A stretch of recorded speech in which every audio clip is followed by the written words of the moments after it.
국민학생. 저기, 있잖아요, 할머니. 저 궁금한 게 하나 있어요. 뭐든 물어보려무나 이 할미가 대답해 줄 수 있는 거라면 뭐든지 다 얘기해 줄게. 사람들이 그러더라고요. 할머니가 하숙생 형 누나들한테 이번 달 하숙비 또 안 받으셨다고. 오호라, 우리 손주가 그게 궁금했구나. 할미가 왜 자꾸 하숙비를 안 받는지. 네, 저도 국민학생이니까 이제 알 건 다 아는 나이잖아요. 알 건 다 아는 나이? 할머니께서 돌아가신 저희 엄마 병원비 전부 내주시느라고 형편이 많이 어려워졌고 남은 재산은 이제 이 집 딱 하나밖에 없다는 거 알아요. 이 집 안 팔고 할머니랑 나랑 먹고 살려면 하숙비라도 제대로 받아야 한다는 거 알고요.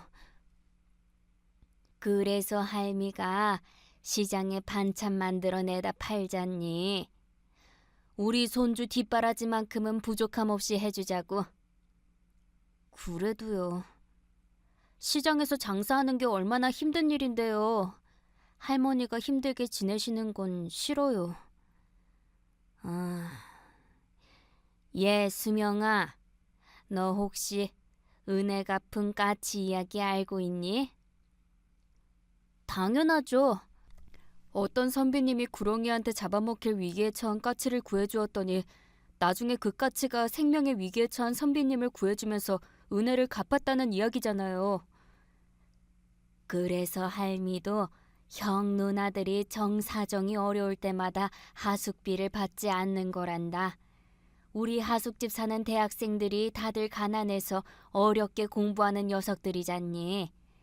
다른 일도 아니고 돈 없어서 공부 못하는 일은 막아야지. 그치만 저희 집도 충분히 어려운걸요. 그 녀석들에게 은혜를 베푸는 게 실은 할미랑 우리 손주 수명이를 위한 일이기도 해. 할머니랑 저를 위해서요?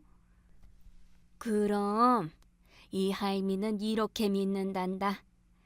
내가 이 세상에 뿌린 은혜의 씨앗이 언젠간 반드시 큰 복이 되어서 우리에게 돌아올 거라고. 아, 그렇구나. 이제 이해가 됐어요. 할머니는 참 좋은 분이시니까 우리 가족이 어려울 때 하늘에서 복을 내려주실 거예요. 그럼 궁금증은 다 풀린 거니? 네. 다행이구나. 이제 얼른 들어가서 숙제하고 자렴. 숙제 얼른 끝내고 일찍 자야 내일 아침 일찍 학교 가지. 네, 할머니. 저 얼른 들어가서 숙제할게요. 그리고 내일 받아쓰기 시험에서 또 100점 맞아올게요. 그래, 그러려무나. 녀석 똘똘하기는. 앞으로도 지금처럼 지혜비 안 담고 반듯하게만 커줬으면 좋으련만. 고등학생. 학교 다녀왔습니다. 집이 왜 이렇게 난장판이에요? 무슨 일 있었어요? 그게 있잖니. 왜요? 혹시 저희 아버지 왔다 갔어요? 그게 아니라 빚쟁이들이 쳐들어왔었어. 빚쟁이들이라고요? 너희 아버지라는 녀석이 소식도 없이 술독에 빠져 허송세월 보내던 것도 모자라서 기어이 노름의 손을 대버렸더구나. 그게 무슨... 몹쓸 놈의 자식. 배가 망신할 거면 혼자서만 망하지. 어쩌자고 노름의 손을 대서 부모 자식한테까지 흙탕물을 뿌리는지. 그러니까 아버지가 할머니 이름으로 노름빚을 크게 졌다는 거네요. 그래서 빚쟁이들이 쳐들어왔던 거고요. 너희 아버지가 우리 집을 담보로 사채 빚을 끌어다 썼다더구나. 사채라고요? 아니, 대체 어쩌자고 그런 짓을. 그 천둥벌거숭이 같은 녀석 속을 할미라고 어찌 알겠니? 담보는 어떻게 잡혔고요? 담보 잡히려면 할머니 도장 같은 거 필요하잖아요. 나도 아차 싶어서 서랍장 찾아보니까 숨겨뒀던 도장이랑 집문서랑 다 없어졌지 뭐니. 아무래도 너희 아버지가 우리 없는 사이에 몰래 들어와서 훔쳐간 것 같아. 그걸로 이 집 담보받아 사채 쓸어다 쓴 거고.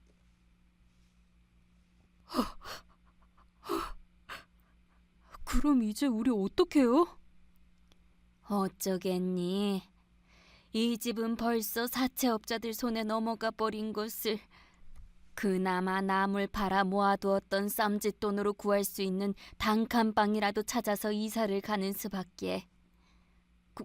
그럼 하숙은요? 할머니는 하숙집에 자부심 컸었잖아요. 가난한 대학생 형이랑 누나들 잘 돌봐주시면서 매일 흐뭇하고 뿌듯해 하셨잖아요. 녀석들에게는 벌써 이야기 다 했어.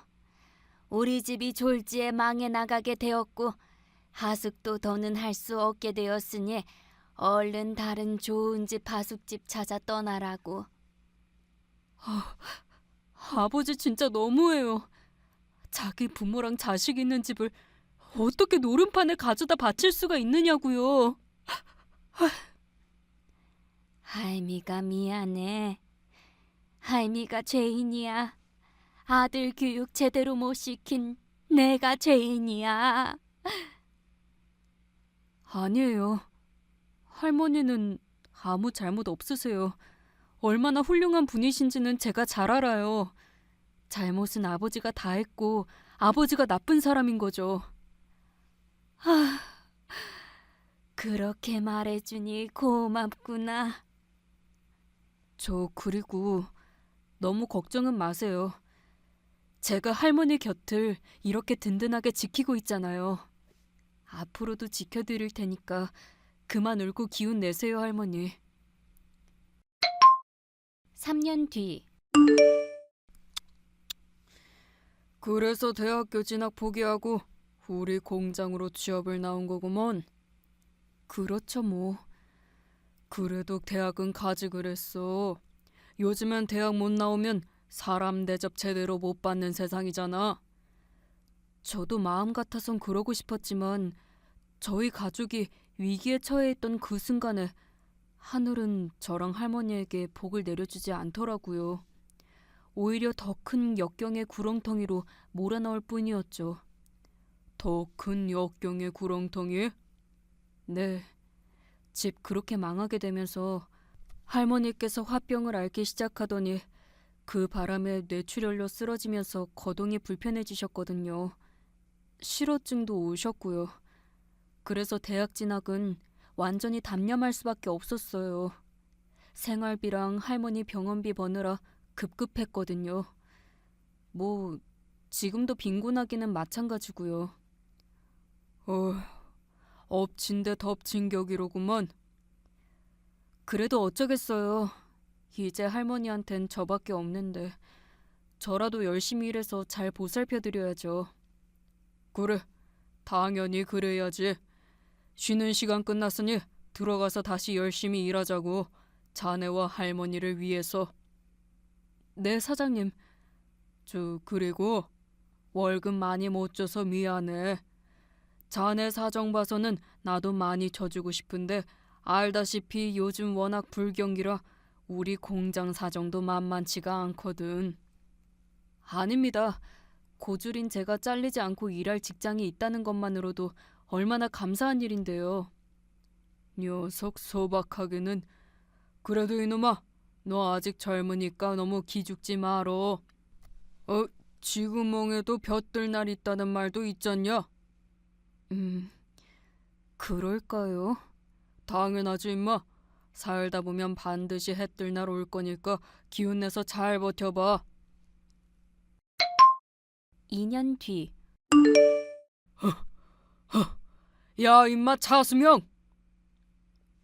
왜 그렇게 급하게 뛰어오세요? 너 왜 이렇게 핸드폰을 안 받아? 글쎄요. 공장 기계 돌아가는 소리가 시끄러워서 벨소리가 안 들렸나 봐요. 근데 진짜 무슨 일 있으세요? 무슨 일은 내가 아니라 너한테 있지. 사무실로 너 찾는 전화가 걸려왔더라. 휴대폰은 아무리 전화를 걸어도 안 받는다고. 저를 찾는 전화요? 지금부터 내가 하는 말 잘 들어. 네. 너희 할머니께서 숨을 거두셨다더라. 에이, 말도 안 돼요. 나도 지금 이 일이 꿈이었으면 좋겠어. 그치만 할머니, 울 시간 있으면 얼른 가봐. 너 연락 안 되는 사이에 벌써 빈소까지 다 차렸다더라. 그날 밤 어쩜 이렇게 허망하게 가실 수가 있나요? 전 아직 호강도 제대로 못 시켜드렸는데. 그렇게 웃지만 마시고 제발 무슨 말씀이라도 해보세요, 할머니. 저기 말씀 좀 여쭙겠습니다. 네. 혹시 조문 오신 분이신가요? 그게 그렇다기보다는 다른 장례식에 조문 마치고 돌아가던 길에 어르신 영정 사진이 눈에 들어왔는데 왠지 낯이 익는 기분이라서요. 그래서 여쭙습니다만 영정 사진 속 고인의 성함이 어떻게 되시는지. 김자, 춘자, 희자, 김춘희 님이십니다. 아이고, 맞구만, 맞아. 저희 할머니를 아시는 분이신가요? 할머님이라면 손주분 되겠군요. 네, 제가 딱 하나 있는 손주입니다. 아이고, 상주를 몰라 배워서 죄송합니다. 상복이 아니라 공장 작업복을 입고 계시길래 급하게 달려온 조문객이신 줄로만 알고. 아, 그러네요. 저 아직 상복도 못 차려입고 있었네요. 너무 갑작스러운 상황이라 경황이 없어서. 공장 근무하시다가 바로 오셨나 봐요. 네, 소식 듣자마자 달려온 길입니다. 그러셨군요. 비용은 제가 다 부담할 테니 가장 좋은 상복으로 주문해서 입으세요. 장례 절차도 최고급으로 바꿔서 진행하시고요. 네? 갑자기 그게 무슨... 일단 오늘은 조문만 하고 가겠습니다. 자세한 이야기는 장례 다 마치고 나누도록 하죠. 여기 제 명함을 드릴 테니 이쪽으로 연락 주시면 됩니다. 네, 알겠습니다. 이 명함은...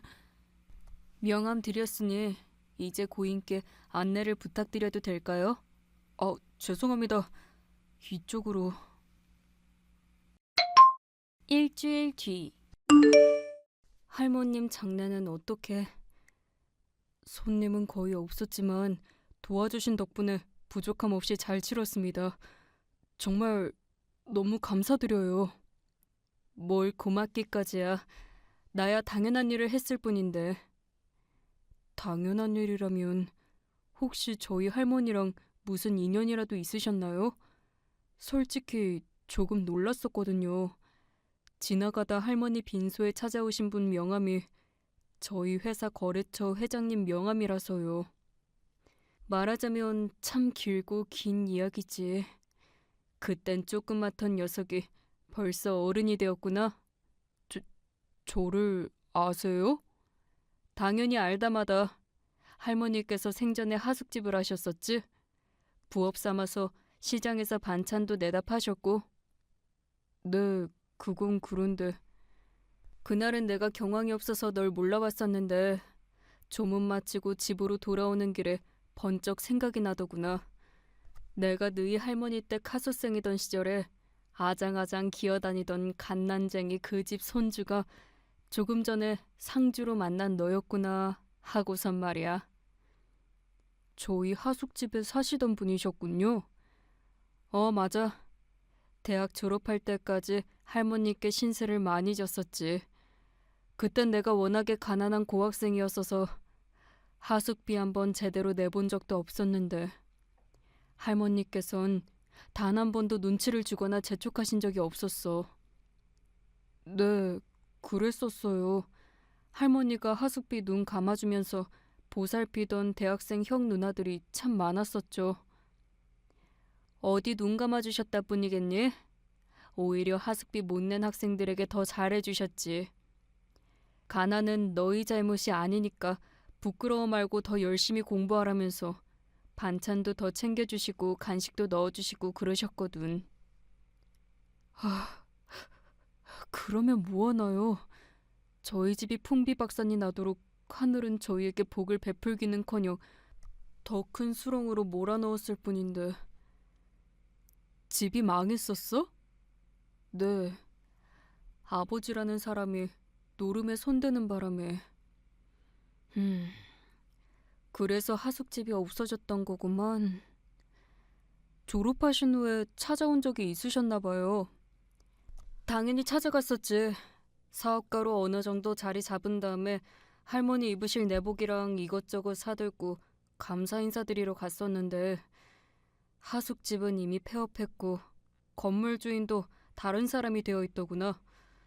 이후로는 할머니랑 연락할 방도가 전혀 없었고 지금처럼 핸드폰이 있던 시절도 아니었잖니. 그쵸. 맞다. 저희 할머니 빈소에는 어떻게... 그날 마침 부하 직원 조부상이 있었어. 그래서 조문을 다녀오는 참이었는데 지나가는 길에 손님이 하나도 없는 빈소가 눈에 띄잖니. 그게 저희 할머니 빈소였던 거네요. 대체 무슨 사연이 있는 집이길래 손님이 하나도 없을 수가 있나 싶어서 왔더니만 거기에 떡하니 할머님의 영종사진이 걸려있지 뭐람. 우리 협력업체 공장 작업복을 입은 너 혼자 울고 있었고. 그래도 다행이네요. 어쩌면 하늘이 할머니를 완전히 외면한 건 아니었나 봐요. 그게 무슨 소리니? 우연이라도 회장님께서 할머니 빈소에 눈길이 끌린 덕분에 장례를 부족함 없이 치를 수 있었으니까요. 나야 너희 할머니께 받은 은혜를 갚았을 뿐이야. 할머니께서 은혜를 베풀어 주시지 않았다면 난 아마도 대학을 중퇴하고 공장에 취직했었을지도 모르거든. 회장님께서요? 이렇게 큰 회사 주인이시잖아요. 지금이야 자수성가한 거고 대학생 시절에는 정말 많이 힘들었었어. 홀아버지께서 뇌출혈로 쓰러지시는 바람에 공부 때려치우고 당장 공장 들어가 돈벌이를 해야만 하는 상황이었거든. 그래서 어떻게 됐는데요? 어려워진 가정 환경에 좌절한 내가 학교를 그만두고 공장에 취직하겠다고 결심하던 그날 할머니께서 내 손을 꼭 잡고 울면서 타이르시더구나. 이대로 공부를 포기하기엔 넌 너무 아까운 인재란다. 졸업까지 1년 반 남았으니 야간 공장을 다니면서라도 어떻게 버티면서 공부는 절대 포기하지 말라고. 덕분에 학업을 포기하지 않을 수 있었고 그때 대학이랑 병행하면서 다녔던 야간 공장 경험 덕분에 지금의 회사를 만들 초석이 되었지. 부럽네요. 저한테도 진심 어린 충고를 해줄 분이 계셨더라면 어떻게 해서든 대학교 진학을 했을 텐데요. 나랑 비슷한 일을 겪었던 모양이로구나. 네. 할머니가 아버지 일로 화병을 얻으셔서는 뇌출혈로 쓰러져서 거동도 불편해지고 실어증까지 오셨었거든요. 그래서 대학 진학 포기하고 지금까지 공장에서 일하는 중이었어요. 많이 힘들었겠구만. 하면 이렇게 해보면 어떻겠니? 어떻게요? 마음 같아선 당장 우리 회사에 좋은 자리를 마련해주고 싶지만 형평성 때문에 차마 그럴 수는 없어. 다른 직원들도 열심히 공부해서 우리 회사에 입사한 거거든. 그건 그렇죠. 대신에 너 대학 입학해서 졸업할 때까지 학비랑 생활비 전액을 지원해주마. 앞으론 마음 놓고 공부에 전념하도록 해.